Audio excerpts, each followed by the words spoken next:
This is Garden Variety, a horticulture podcast from Iowa Public Radio and Iowa State University Extension and Outreach. I'm Charity Nebbe. Severe storms and strong winds have brought down a lot of tree limbs in the last couple of weeks. But Iowa weather is not the only thing facing our trees and plants. Today we're going to talk about some of the other challenges that our trees and perennials are dealing with this growing season. DNR District Forester Mark Vitosh is here. Hello, Mark. Good morning. And Iowa State University Extension Horticulture Specialist Aaron Stile is here. Hello, Aaron. Good morning. And we've had a lot of rain in a short amount of time. We've had some pretty serious storms. We've also had some really incredibly lovely weather, at least from the human perspective. Aaron, give me kind of an overview. How do you think the growing season is going so far? You know, it has been an interesting one. I feel like overall it's been relatively positive. April was a little wetter than normal. In fact, I feel like I heard maybe the fourth wettest on record. It was a pretty wet April, and then we went into a very dry May, and that's unusual in of itself. And then we rocked back into June with a lot more moisture, and at least, especially in the last week or so, a lot cooler temperatures than normal. And that kind of stuff is actually really wonderful, especially for newly planted things, to have that regular moisture and moderate temperatures. That reduces a lot of stress on the plants. Now, I say this, and Northwest Iowa didn't get to do any of this. Northwest Iowa is a lot drier than the eastern two-thirds of the state, and so they're seeing something different up there. Yeah. It is drier up there, and so but we all seem to be having more moderate temperatures. And like every spring, we had some pretty big storms roll through in different areas, and that's caused some damage to plants. But overall, so far, it hasn't been a terrible start, I feel like. I think that's good. And all right, I want to set Mark the storm damage aside for now.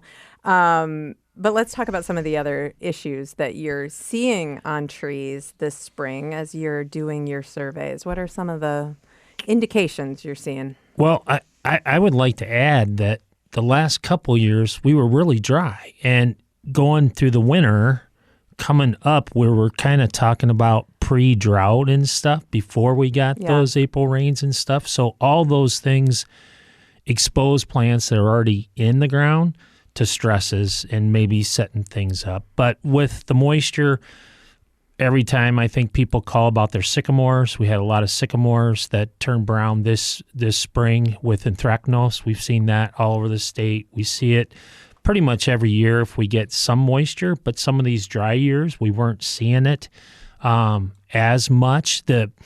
Usually when people call me with anthracnose, I tell them, wait till July 4th and things will be okay. And if it's not, call me back.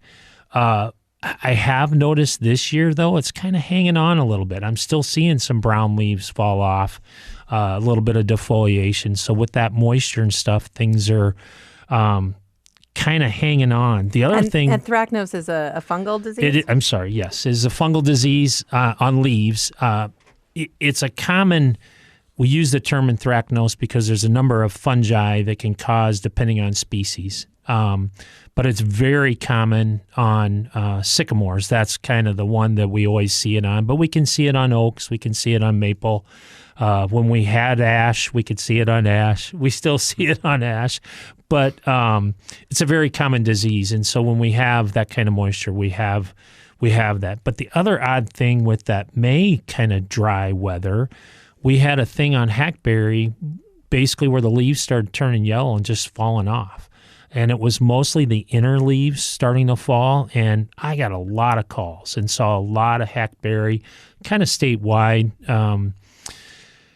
I see Aaron nodding his head. He got the same thing, and I know you guys got it here too. And what we basically saw was with that early moisture, good trees got going good, and all of a sudden, bam, and it was around here in eastern Iowa, we were probably at about 4 weeks where it stayed pretty dry, and their tongues were starting to hang out a little bit. And so trees adjust to that. And the way the hackberry adjusted was they basically turned off leaves that weren't getting enough moisture, and they just dropped their leaves, turn yellow.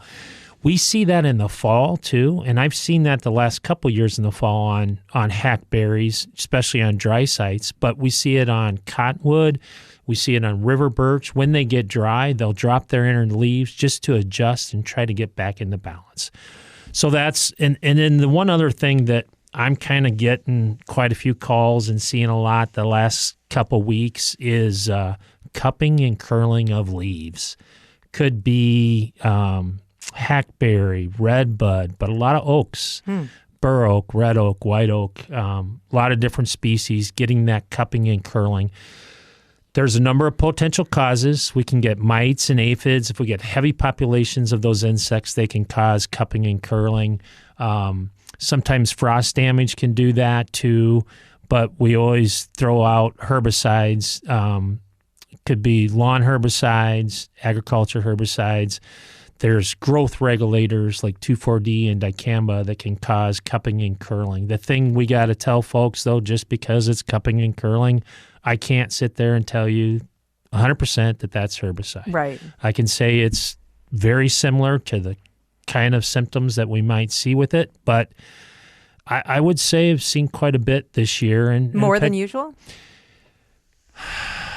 Probably a little bit, but I would say in the last, from my professional observation, the last 5 or 10 years, I've seen more cupping and curling, just in general, in all places. So it's just something that's there. When it happens, I mean, there's nothing you can do. That's something that you have to watch and wait, right? Right. And, I would look for insects like mites and aphids and stuff underneath the leaves, because if it was something like that, a population, then you might be able to do some management, especially on smaller plants and stuff like that. So there could be insects. I would look for those. But if there isn't, the other kind of symptom is a lot of times that leaf will feel like leather. It won't feel normal. And a lot of times the leaf looks like you took the green and you stretched it out. It's kind of yellow and warped and just kind of distorted. That's very similar to what growth regulators can do. But you're right. You can't do anything. If we have dry periods and you have individual plants and they seem stressed, obviously we always talk about supplemental water, stuff like that. I wouldn't fertilize extra, anything like that. It also sounds like maybe you want to take a picture and make a note that this happened this year, because our memories are not perfect, Mark. Correct. Next year we'll be looking at that tree and we will think, was that last year? Was that 2 years ago? Do a tree journal or something. Yeah. I do a mushroom hunting journal every year, and I write little paragraphs so I can remember when I found things and what was different. So, and that really helps me because I do forget. So yeah, there's if somebody really thinks there could be herbicide drift in their situation, they can call the Iowa Department of Ag and Land Stewardship within 60 days of that potential situation, and you can go online and see how it is to report if that is a concern. But people spray their own yards and stuff too, and often I'll tell people read the label, and then read the label. Right. It may be herbicide drift from your own work. All right, Aaron, let's talk about what we're seeing on perennials. And why don't we start with herbicide damage, since we were just talking about that with trees. Are you seeing more of that this year? So I've seen what shows all the characteristic symptoms of herbicide damage on a lot of trees, but also on some landscape plants like hydrangea. Hydrangea tends to be pretty sensitive to it, as do roses, and most of our annuals, petunias and things like that. And so it's abnormal growth. It's usually cupped or curled. It very rarely results in death. It's just unsightly. For the annuals, they'll grow out of it, but for the shrubs, you may be looking at it for the rest of the season, and the plant will be fine long term, but it is a little concerning when you see it. With all of the moisture that we've had, a farmer told me that at her farm she's seen 13 inches in the last few weeks, which is a lot. Are we starting to see some of those diseases that show up because of moisture? Yes. Interestingly, I have already seen powdery mildew on peony, which is pretty pretty susceptible to it, especially when it's growing in shady locations or locations that are really protected or don't have good airflow. We see powdery mildew. And honestly, we don't usually see it show up quite this early, but it's not unheard of course. And I've definitely seen it already on that. And then the other kind of big players when it comes to powdery mildew in the landscape, besides lilac, would be bee balm and phlox. And all of these perennials that are really prone to this, you can avoid this issue by making sure they're in full sun and finding cultivars, especially with bee balm and phlox, finding cultivars that are resistant to the disease and using those in your landscape instead. You can spray for powdery mildew. It's kind of a race against it, though. I mean, it's more about being preventative, and usually we don't think about it until we see it. It's not a problem every year, depending on the weather. It's just hard to keep ahead of it. And so finding plants that don't have it or aren't prone to it is the best way to approach it. You're also seeing holes on roses. Yeah, well, on lots of different things. Yeah? And this is also concerning when you see it.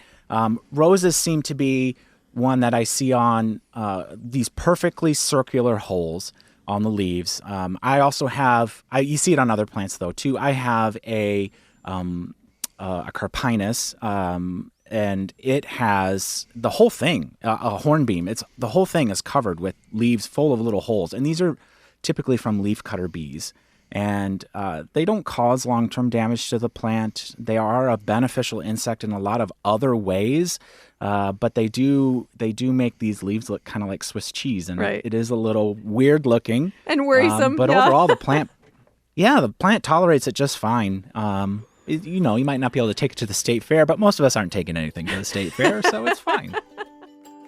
Aaron Stile, Iowa State University Extension horticulture specialist, and Mark Vitosh, DNR District Forester. For more gardening information and tips, subscribe to our Garden Variety newsletter. You can find out more at iowapublicradio.org/garden. I'm Charity Nebbe. Garden Variety is a production of Iowa Public Radio and Iowa State University Extension. It's produced by me, Aaron Stile, Caitlin Troutman, and the Iowa Public Radio talk show team. For more garden goodness, please subscribe to our Garden Variety newsletter. Just go to iowapublicradio.org/garden. I'm Charity Nebbe. See you next time.